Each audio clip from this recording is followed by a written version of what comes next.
Deputy commissioner Tharparkar Abdul haleem जागीरानी चयो आहे त शागिर्दनि खे निसाबी सरगर्मियुनि सां गॾोगॾु ॿियनि गैर निसाबी ऐं तामीरी सरगर्मियुनि में बि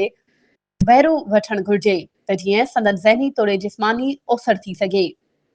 अहिड़नि ख़्यालनि जो इज़हार हुन समाजी भलाई वारे खाते थरपारकर जे इंतज़ाम हेठि हलंदड़ शहीद राणी बेनज़ीर भुट्टो लाइब्रेरी थरपारकर एट मिठी जी मरम्मत तज़ीन ऐं आराइश वारो कमु मुकमल थियण बैदि अॼु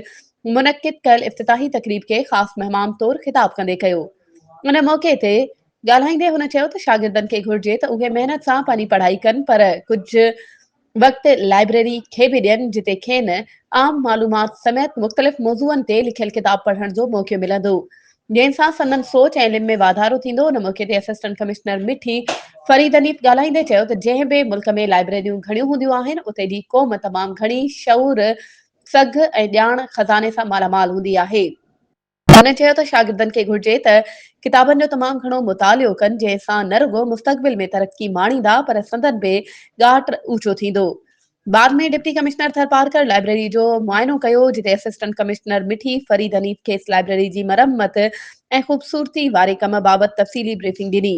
उन मौक़े ते समाजी भलाई खाते जा अमलदार तालके सोशल वेलफेयर कमेटी जा मेंबर ॿिया पिणु मौजूद हुआ। वधीक ख़बरुनि ऐं अपडेट्स जे लाइ असांजे चैनल खे सब्सक्राइब कयो ऐं हा बेल आइकन खे प्रेस करणु न विसारिजो त जीअं असांजी हर नई अचण वारी वीडियो तव्हां ताईं पहुची